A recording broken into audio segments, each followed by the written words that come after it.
Should you give money to your adult children?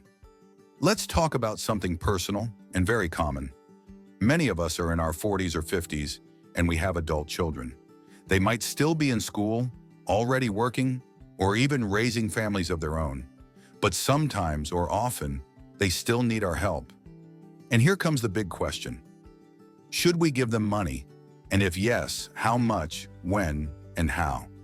Today we'll talk about how to include this kind of support in your budget, whether you should give money at all, and how to avoid hurting both yourself and your kids in the process. Let's start with the most obvious question. Why do we keep helping our adult children financially? There are many reasons. Love, guilt, anxiety. Sometimes we feel like we owe them.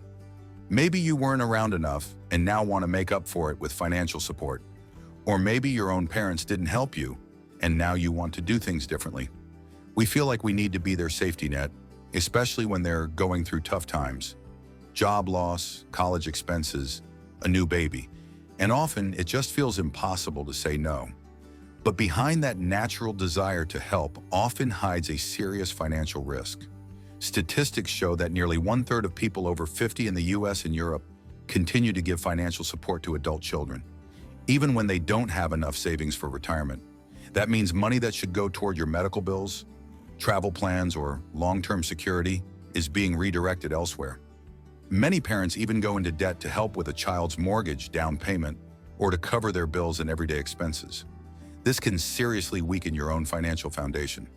So how do you know if you can afford to help? Start with one simple question. Am I financially okay? Do you have an emergency fund that covers at least 6 months of expenses? Are you contributing enough to your retirement? Do you have manageable debt or no debt at all? Can you handle medical and insurance costs without worry? If you answered yes to all of these, helping your kids is a choice. But if you answered no, then your own future may be at risk, and that needs to come first. Another important step is to set clear limits on how much you're willing to help. Some parents decide they can afford to give up to 5% of their income to support their children, but only after all personal obligations are covered. A smart approach is to create a separate kids support line in your budget. That way, the amount becomes a planned expense, not a spontaneous decision. This allows you to help without guilt, but also without sacrifice. Now let's talk about ground rules. First, the help should be limited by time, by amount, or by condition. Maybe it's a one-time gift to cover tuition or 3 months of rent assistance. Second, don't use money as a replacement for personal responsibility. If your adult child isn't working or is spending recklessly while expecting regular bailouts, that's a warning sign. Financial support should never turn into a permanent system. Third, help doesn't always have to be financial. Sometimes it's more valuable and wiser to offer guidance. Help them create a budget. Offer to review their job options. Be emotionally present. This kind of support can be more lasting and empowering than simply wiring money. So when is it better not to help at all? When you need to take on debt to do it. When you're sacrificing your health, peace of mind, or retirement security. When your child delays adulthood because they've never had to stand on their own. Financial independence isn't just a goal, it's a key part of growing up. How do you talk to your kids about all this? Be honest, calm, and clear. Say something like, I want to help you, but I have limits. I have to take care of my future too. And I believe in your ability to handle this. This isn't cold or unkind. It's love with boundaries.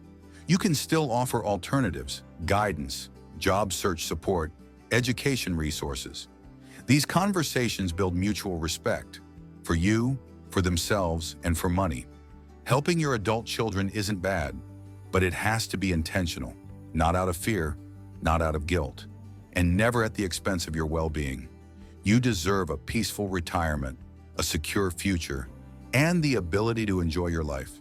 If you can help, do it wisely. If you can't, explain it with love. And most importantly, remember that your value as a parent is not defined by how much money you give. It's in the support, the love, the trust, and the example you set. To say yes when you can, to say no when you must, and to always make sure your foundation is strong enough to support not just others, but yourself. If you found this video helpful, consider subscribing to the channel.